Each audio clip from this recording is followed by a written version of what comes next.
Hello, everyone. This is Tom Fox. I'm the Compliance Evangelist, and I'd like to welcome you to This Week in FCPA, Episode 117, the week ending August 28, 2018, the significant memory issues. First, a word about our sponsors, Affiliated Monitors.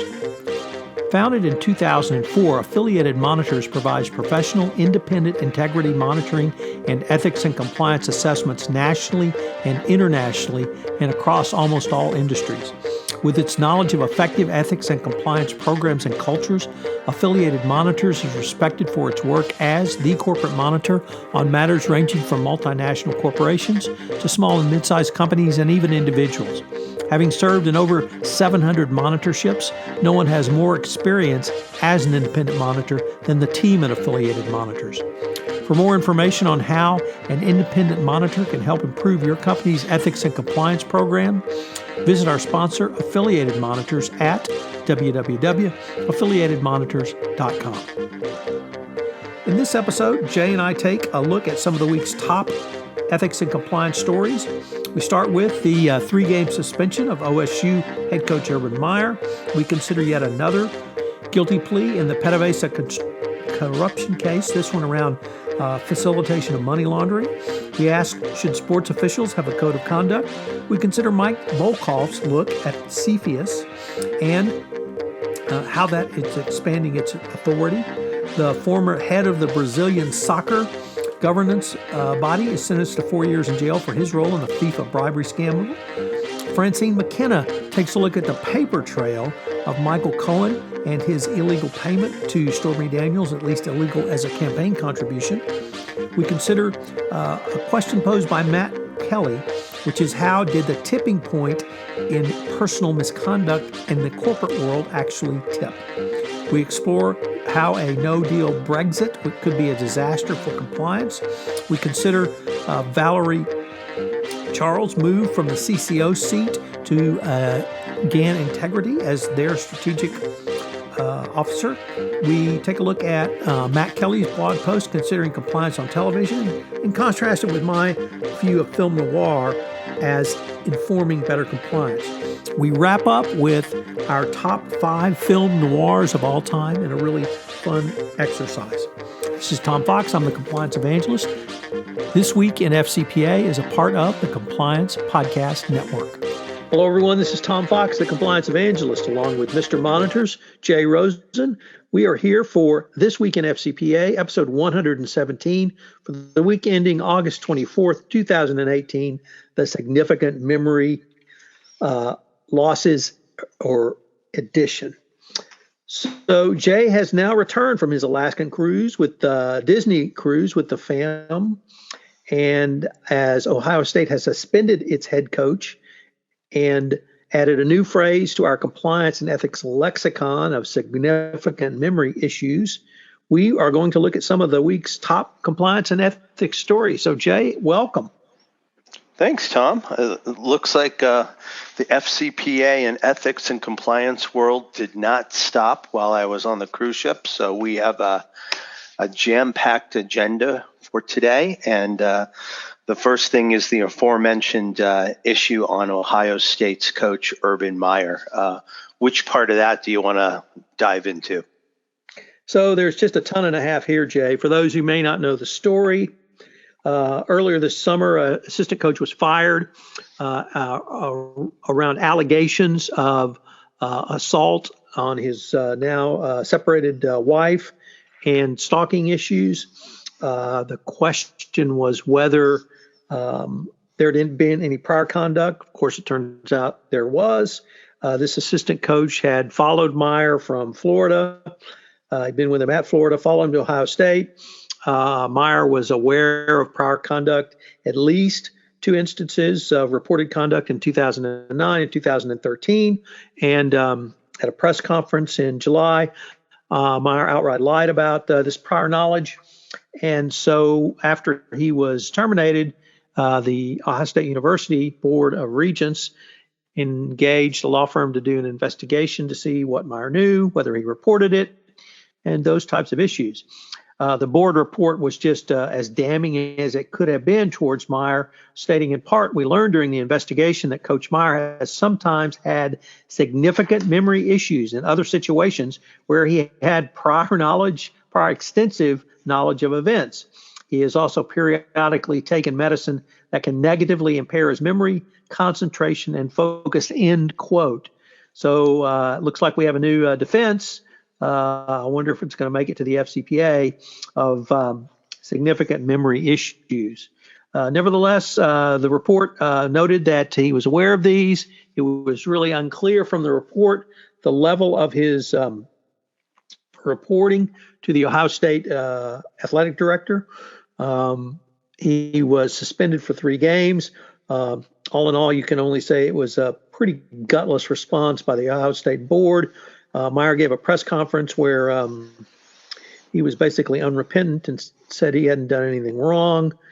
We've got notes in our show notes linked to some of the commentary from sporting sites, Sports Illustrated, ESPN, and The Ringer. And once again, after having sustained the death of a college football player at the University of Maryland, we now have just the cesspool of corruption at the college sporting level never ceases to end.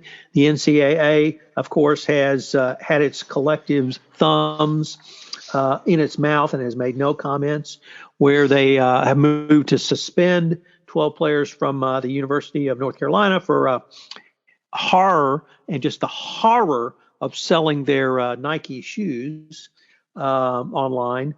But yet nothing around this, nothing around the death player at Maryland.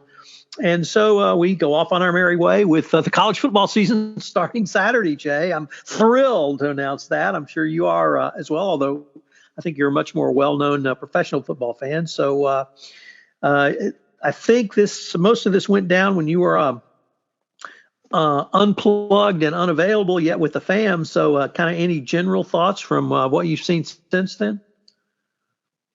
It just once again seems like a way how not to do these things, and it's like, you had Michigan State, you've had the Michigan State issue, you've had the issues earlier in the year with professional basketball, rather with college basketball coaches, and it just seems that lying does not get you anywhere. Ignoring the problem doesn't get you anywhere. And it doesn't really look like, Urban Meyer is getting treated like anyone else. It appears, I think numerous people in these articles from ESPN and Sports Illustrated said that, if you won the first, playoff in the modern college era, I guess not informing about domestic abuse in your assistant is only worth a 3-game suspension. And as if you recall, my former quarterback hero, Tom Brady, he got 4 for what he did. So I don't know if there's any justice there at all. Well, clearly, as we saw with the Astros, if you have a cannon right arm, a zero tolerance policy has a certain flexibility in it for domestic abuse, or at least allegations of domestic abuse. Urban Meyer, obviously having won a national championship at Ohio State and having won one at Florida, I think won a couple at Florida as well. There's a certain amount of flexibility there, but heaven forbid that you would decrease the air pressure in footballs during a football game. No, can't have that. Can't have that. You're absolutely right. Equipment issue, that is close to a executable offense. So, great analogy. So next up, we have a story coming to us from Sam Rubenfeld at the Wall Street Journal Risk and Compliance Report, and also Harry Casson picked it up on the FCPA blog.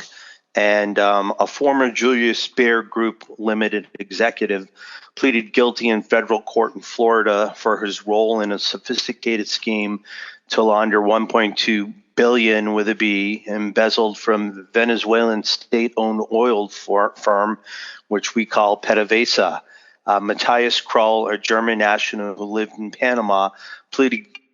So this case actually began back in 2014 with a currency exchange scheme that was designed to embezzle about $600 million from PdVSA, prosecutors said, and within 5 months, the amount had involved in the scheme had doubled in size.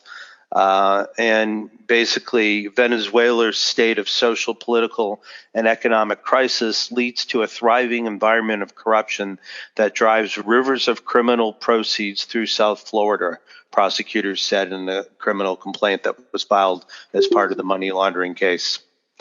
So that's another one. This one's been going on for a while, Tom. Anything to add on it? This is just the case that never ends. The corruption at PdVSA is so pervasive. Obviously, we've seen several individuals in the United States, U.S. citizens, indicted and pled guilty. We've had companies that done business with PdVSA, gotten into FCPA trouble. And whenever you pay a bribe, though, Jay, you have to have money laundering. And that means you have to have an individual the money's paid to, and you have to have people who facilitate that. And Matthias Kroll was one of those people who facilitated this. And I'm not sure, 1.2 billion is really still real money anymore. Nevertheless, it's pretty like a billion back in the 90s. That was real money. 1.2 billion now. But they've just looted looted the company. They've looted the country, and it's with all the other problems they have. You can see why it is sliding down into, if not near, total anarchy. But it was good to see that some of the facilitators of the money laundering would also be brought to justice. So next up, continuing with our sports theme, we have an article called Improving Code of Conduct is a Good Start for Sports Officiating. What's that about? So I found this to be an interesting article by David Dodge over on the writing on the FCPA blog, and frankly, it would have surprised me that there's not a code of conduct for officiating. But if there isn't, it's certainly a good place for one. Obviously, the NBA has had their own problems with officiating, with Tim Donaghy having spent over a year in prison for his crimes related to gambling while he was a professional referee. So if you don't have a code of conduct for your sports, it's certainly something that you should look at. Finally, we have some commentary about what I would call CFIUS, which is the Committee on Foreign Investments in the United States. Mike Volkov wrote an interesting, and I thought well needed, two-part blog post series on CFIUS. In the first part, he talked about sort of the risks involved in a cross-border M&A deal, whether where it's a foreign company trying to buy a U.S. company. Probably one of the larger ones that people may recognize is Qualcomm Broadcom, which was rejected, but also the attempted purchase by Ant Financial of MoneyGram was blocked as well.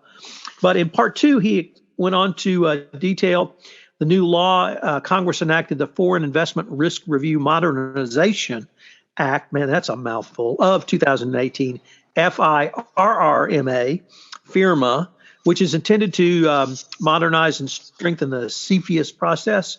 And it expanded the jurisdiction to 4 types of transactions: a non-passive investment by foreign company, foreign person in the U.S. business involving critical infrastructure or production of critical technologies, or maintain sensitive personal data; a change in a foreign investor's rights regarding such U.S. business; any transaction, transfer, agreement, or arrangement designed to circumvent the CFIUS process; and finally, a purchase, lease, or a concession near a military base or a sensitive national security facility.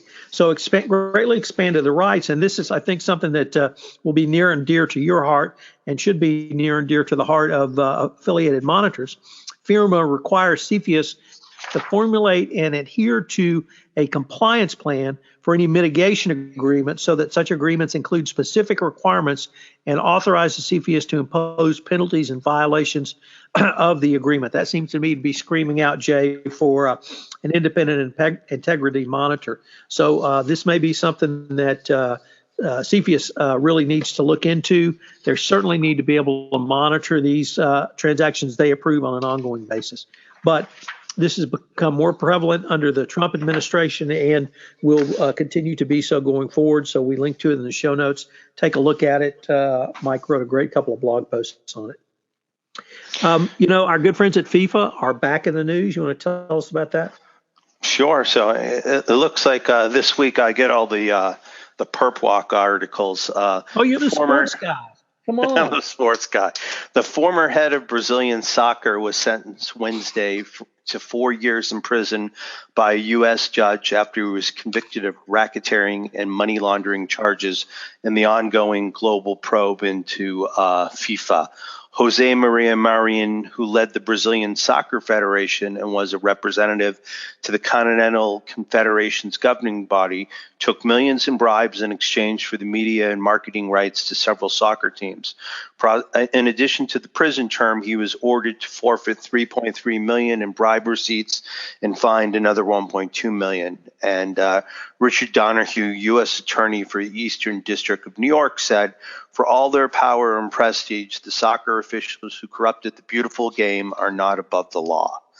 So this has been going on at least since he was arrested in May 2015 in Zurich, Switzerland, during a raid of FIFA at a posh hotel. And the U.S. investigation of FIFA has led to dozens of guilty pleas and forfeiture of hundreds of millions of dollars. Some defendants remain at large, but the sprawling probe has ensnared soccer officials, businessmen, and companies who prosecutors say corrupted the business of sports for generations. So talking about a gift that keeps on giving, I think FIFA falls into that category as well. And we've linked to the article from Sam Rubenfeld at the Wall Street Journal. So, Jay, we had an interesting take on the Michael Cohen guilty plea earlier this week by Francine McKenna, who writes at Market Watch, which is a Wall Street Journal online publication. She took a look at it from the paper trail perspective. And what I thought was really interesting, and that's the biggest problem probably the Trump organization has, for the following reasons. Everyone, of course, is aware of the hush money paid by Cohen on behalf of Trump to Stormy Daniels of $130,000. But that $130,000 turned into a $420,000 payment from the Trump organization back to Cohen. It got to $420,000 for the following reason. Cohen wanted to take home $180,000. So to do that, they had to gross up the invoice he sent to the Trump organization. And in New York, that meant about a 50% tax. So they had to gross it up to 360 so that he take home 180. The 180 came from the 130. He paid Stormy Daniels on behalf of the president plus a $50,000 bonus, which he called for tech services.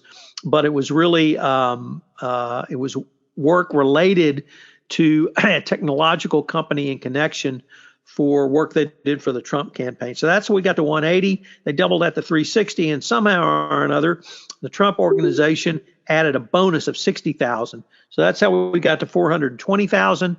Then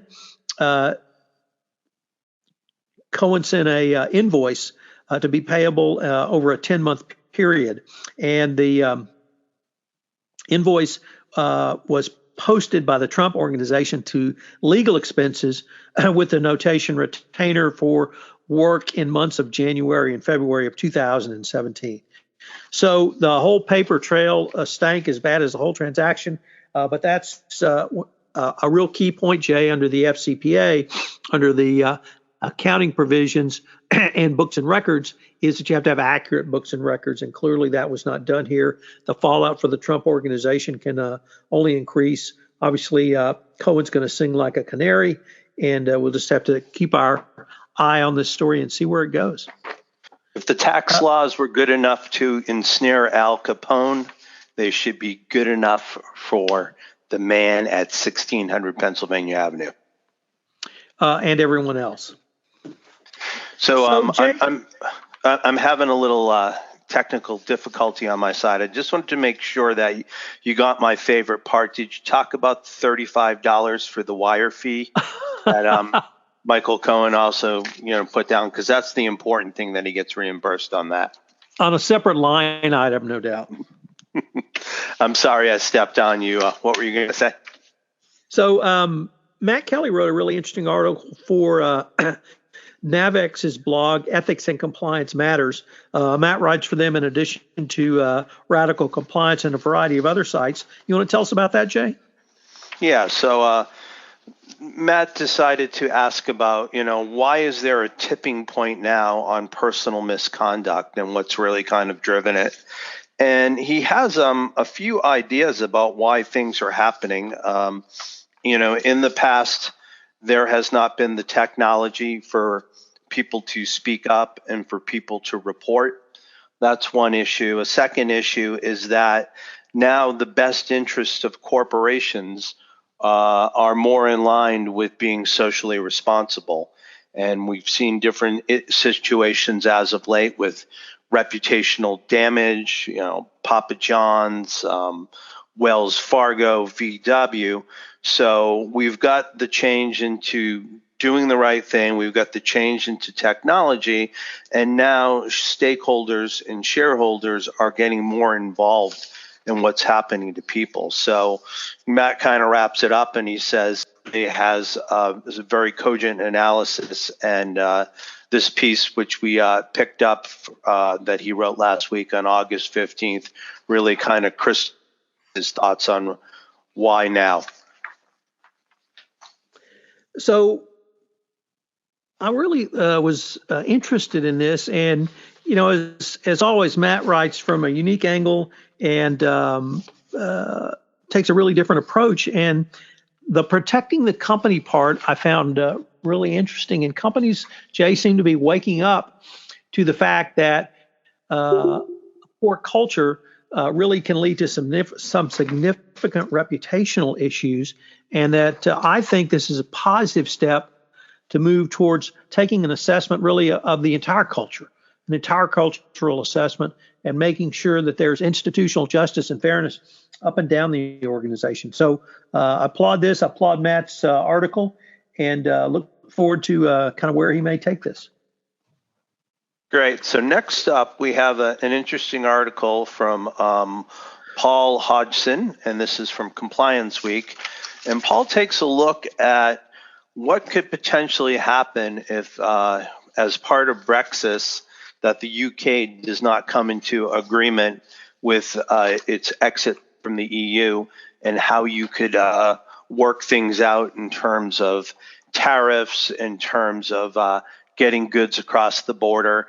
And, basically, they're 7 months out and people are still talking about it as a possibility. This means that people still have to think about whether or not Brexit is going to come through and how that affects VAT taxes, how that affects payments to get goods over the border. And some of the key issues that businesses need to urgently review include delays in clearing goods through customs, additional costs as the relation to duties, cash flow impacts of the import VAT at 20% on purchases from EU suppliers, requirements for inspection of food and pharmaceutical products entering, leaving the UK and going in the EU. And there's a list of other key things to look at that came from a recent report. But one of the things that was really pointed out that could significantly harm people's supply chains is you have a situation where there is a lot of just-in-time production, and something could leave the EU, end up later on in the day in the UK, and be part of a product that was being put together or part of a supply chain. And now, if they don't have those relationships between the UK and EU, it could really seriously put a crimp in how people have been doing business for the last several years. So there's a real lot to chew on in this article, and we link to it in the show notes. So we have an article from Maurice Gilbert on his site, Corporate Compliance Insights, in his series on Connected series, which is Q&A with thought leaders in the compliance space. And this episode or issue is with Valerie Charles, Chief Strategy Officer at GAN Integrity. And if you've ever visited with Valerie or you know Valerie, she's a pretty passionate woman, and that really comes through in her interview. She had a little bit different journey to GAN. She is a practicing lawyer, has been a practicing CCO.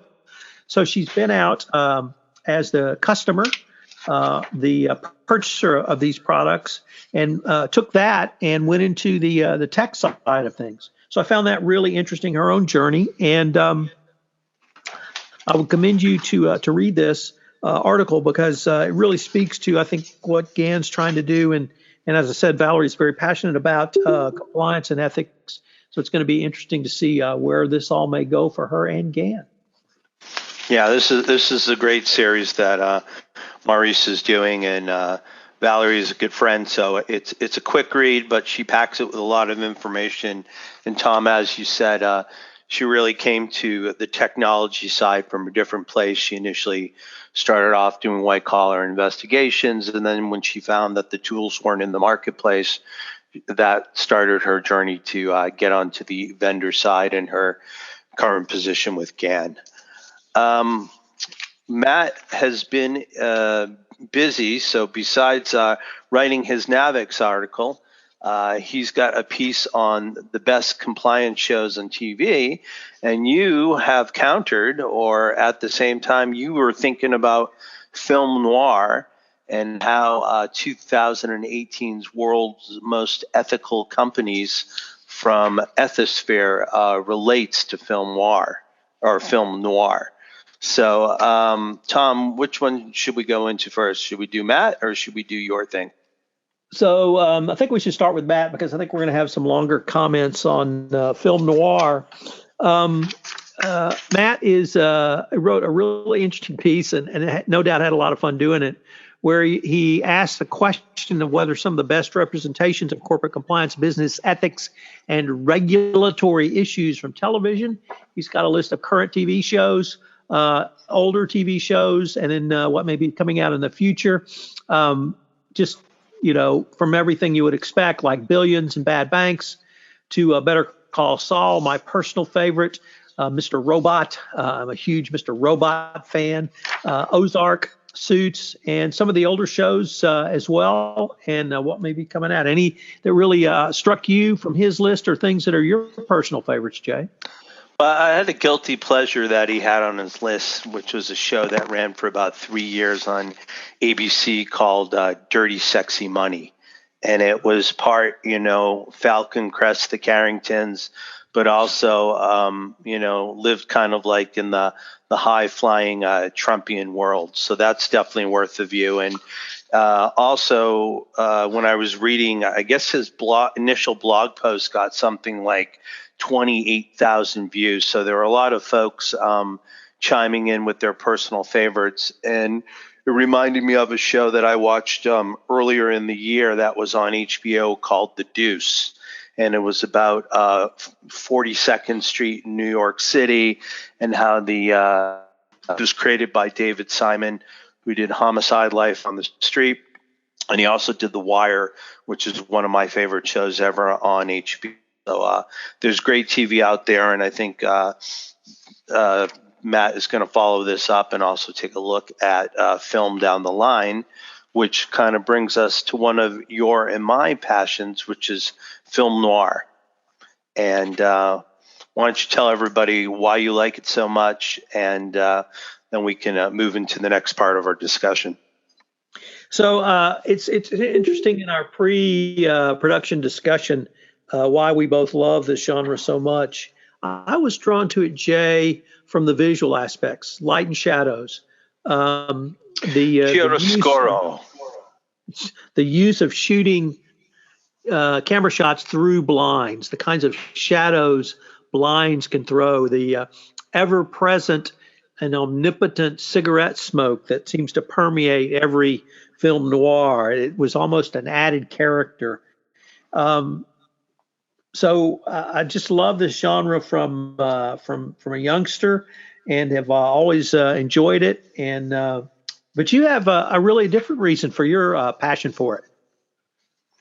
Well, as fans of the show know, that I am a recovering screenwriter. So there's a lot of things that I tried to either borrow elements from film noir and projects that I worked on, or I just really liked the mindset. And when Tom is talking about, shadows being cast by blinds and things like that, there's a whole visual language to film noir, and it's quite often that you'll find people who are literally barred in by their circumstances, and that happens with the aforementioned shadow and light. So Tom and I guess before we get away from the film noir, Tom wrote a great piece where he spoke to Erica Sim and Byrne from Ethisphere. And this year, they've released, as they've done for the last 11 years, they've released their list of world's most ethical companies, WME. And what they're able to do is to figure out that there is an ethics premium. And they look at the publicly traded companies who they have awarded WME status to, and you can see that there's actually a 3-year ethics premium of 4.88%.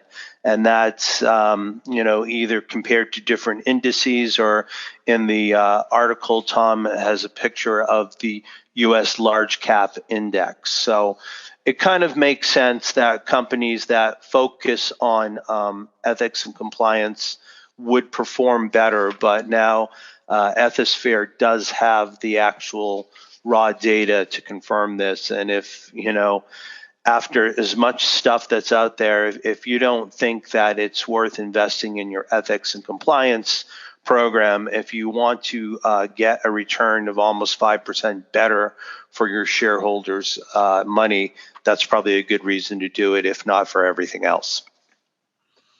Absolutely.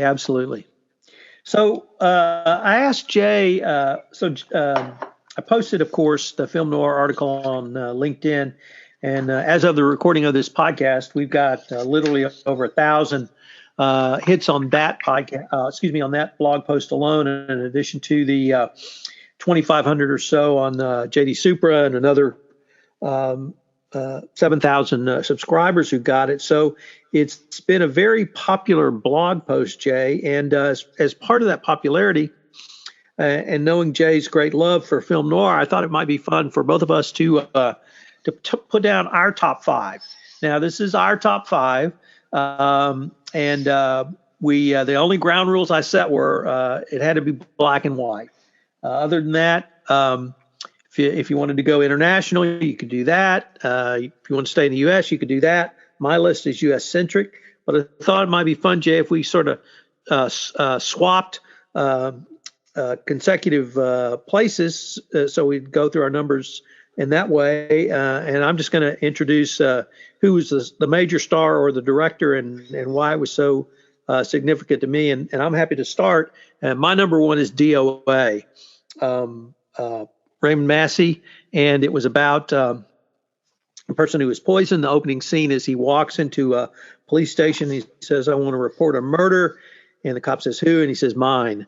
And it was just a great vignette of San Francisco in the late 40s, jazz, booze, cigarettes, and Massey working backwards to figure out who poisoned him. What's number 1 on your list? Number 1 on my list is Casablanca, 1942, directed by Michael Curtiz, written by Julius and Philip Epstein and Howard Koch. And I just love the sensibility, the way Bogart is just so so sarcastic. And again, we have all the accoutrements that come with film noir, the light, the shadow, people being trapped. At the end, corruption and Vichy wins out when Rick and Inspector, what is his name? But anyhow, they walk out and they say, I think this Captain could be Renault? Captain Renault, and it said, Ricky, this is the start of a great friendship. So, this is a movie that's one of the classic ones that, it never had any pretensions. It was just another movie that was going to be made at Warner Brothers. It's really, part of the studio system. And sometimes you hit magic, and that's one of the movies that I think really does. I'll go for my number 2 right now. And again, this is more, less about the crime and more about the advances and the technique. Citizen Kane, Orson Welles' masterpiece, loosely or heavily based on the life of William Randolph Hearst. And, from the opening scene when Kane dies and lets the snow globe go by and says, Buttercup, from there on, it just starts a mystery as Rosebud. Okay. Buttercup. So that's my number 2, Citizen Kane. What's yours, Tom? So this number 2 is definitely not as well known. It is the movie Detour, directed by Edgar Olner, 1944. Many people, including myself, say this was really the first film noir. There were precursors, but they point to this one as the first one. It is just a harrowing movie that scared the tar out of me. It's about a hitchhiker who gets in a car, and it all goes downhill from there. And it was so bad, the film was just so dramatic that they had him getting away at the end, and the Breen Committee, the censorship board, made them put on an ending where he was actually arrested because they couldn't have him getting away with the crimes he ended up being committed. So it's a great B movie. B movie means that they just had a lower budget. It does not mean less creativity from any of the participants. But that's my number 2. My number 3, Jay, is Murder My Sweet, which is based, of course, on Raymond Chandler's Murder My Lovely. Uh-huh. And I really enjoyed Dick Powell as Philip Marlowe in this, directed by Edward Dmytryk. And this one really used lots of light and shadows, particularly office shots with blinds that really drew me to it. But obviously Humphrey Bogart as Philip Marlowe, you can't go wrong. But here I enjoyed Dick Powell. Number 3 for you? I was just going to say what's interesting is up until that time, Dick Powell was known more as a song and dance man. So he was really a very interesting choice to play Marlowe. And then as I recall, I believe there's a lot of point of view stuff where the audience member is the camera. So I remember scenes. That's Robert Taylor in Lady of the Lake. Oh, okay. Mixing up my Marlowes. So on number 3, I will pick a classic, which I would think it's got to hit somewhere in your list, Double Indemnity. It's about an insurance murder scam. Fred McMurray from My 3 Sons being rather duplicitous and nasty. Am I right that it's Barbara Stanwyck, who's incredibly enticing, and then Edward G. Robinson, who's the mentor to Fred McMurray from the insurance business. So it's written by one of my favorite writer-directors, Billy Wilder. He'll come up again on my list. But, Double Indemnity, it's just identity. Is it Double Indemnity, right? Is just a great title for a movie, and if you haven't seen it, it works just as good today as it did 60 years ago. Number four for me is a tie, and you'll see a theme here. It's a tie between The Third Man, a 1949 movie with Joseph Cotten and Orson Welles, and then Touch of Evil, 1958 by Orson Welles, starring a young Charlton Heston before Planet of the Apes and between 10 Commandments and Ben-Hur. And, so you can see there with Citizen Kane being on my list, Third Man, Carol redirected it, but I remember seeing that in Vienna when I was in Austria in the summer of 1987. They actually have the movie playing there because it takes place a large part of it.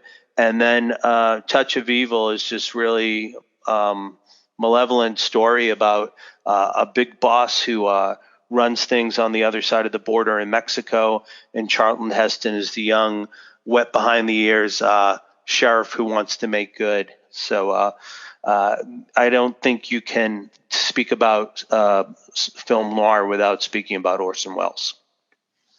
Great selections. And that is interesting because my number 4 is Shanghai Lady, also directed by Orson Welles. Starring Lady Orson from Welles. Shanghai, right? Yes. And he wrote it for his then wife, Rita Hayworth. And, oh, my God. Yeah. So it was just a fabulous movie. And the hall of mirror scenes at the end was worth the entire price of admission. So Wells definitely had 2 very stout feet planted directly in noir. And I cannot disagree with your selections as well. The only reason I didn't put The Third Man was I went domestic. But my number 5, you're absolutely right, Double Indemnity. So directed by Billy Wilder, Fred McMurray. I'm currently listening, Jay, to a podcast series called Unspooled, which is 2 folks talking about the AFI 2006 Top 100 films. And this past week they did Double Indemnity, and that's actually was the inspiration for my blog post and got me thinking about it.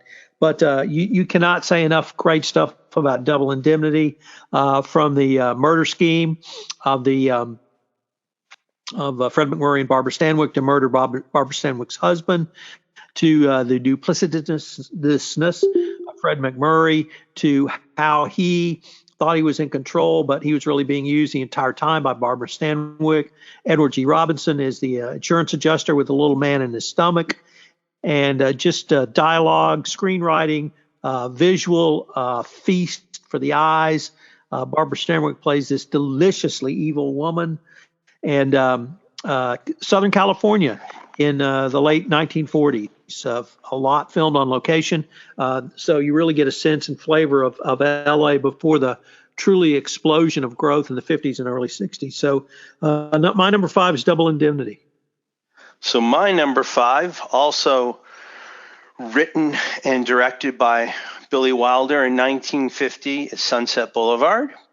Ooh. And I always relate to this because William Holden plays this down on his luck writer who takes one final stab at glory and ends up moving into a big mansion on Sunset Boulevard with this retired former silent screen star. Her name in the movie is Miss Norma Desmond, but she's played by Gloria Swanson, who was a big star in the 20s.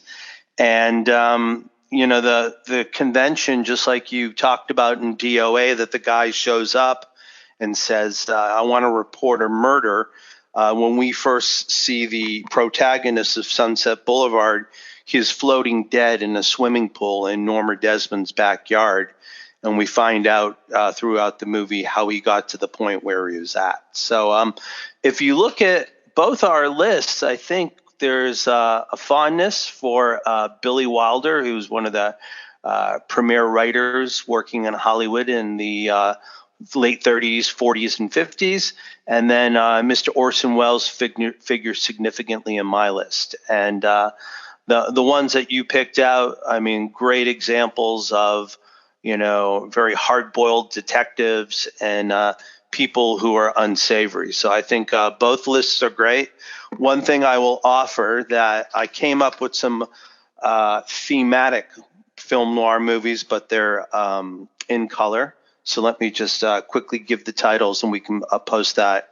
There was a director who started working in the early 90s named John Dahl, Dahl, and he had a couple very hard-boiled movies in 1993, something called Red Rock West with Nicolas Cage and Dennis Hopper.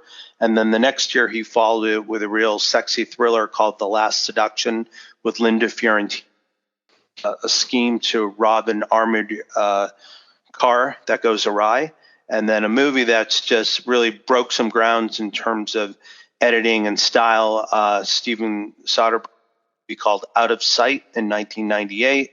George Clooney, and back then she was known as Jennifer Lopez, but J-Lo.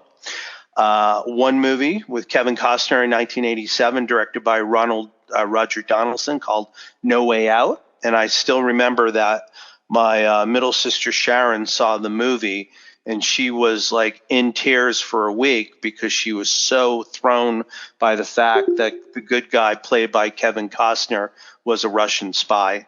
And then the last film noir, which would be my number one, is Roman Polanski's 1975 epic called Chinatown. So those are submitted for your consideration as color film noirs.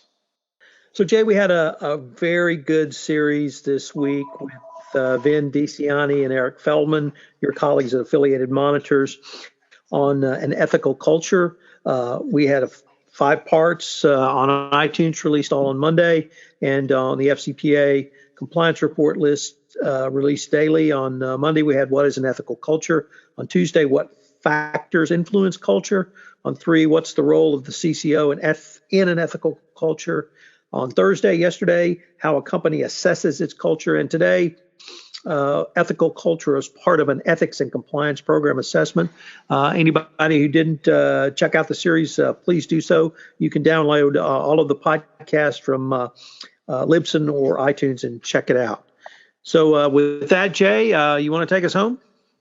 Sure, I would love to. So on behalf of Tom Fox, the compliance evangelist, and myself, Jay Rosen, we'd like to thank you for joining us for This Week in FCPA. We've taken a look at significant ethics and compliance stories from across the sporting spectrum. And then we've also had an opportunity to talk about one of our favorite film types, which is film noir. So we thank you, as always, for listening in, and we wish you a safe and wonderful last weekend of the summer. Thanks a lot. Hello, everyone. This is Tom Fox again. I'd like to thank you for listening to this episode of This Week in FCPA. If you have any questions, you can email me at tfox@tfoxlaw.com. You can email Jay at jrosen@affiliatedmonitors.com. Thanks again for listening, and I hope you'll join us next week where we wrap up next week's top ethics and compliance stories. This Week in FCPA is a part of the Compliance Podcast Network.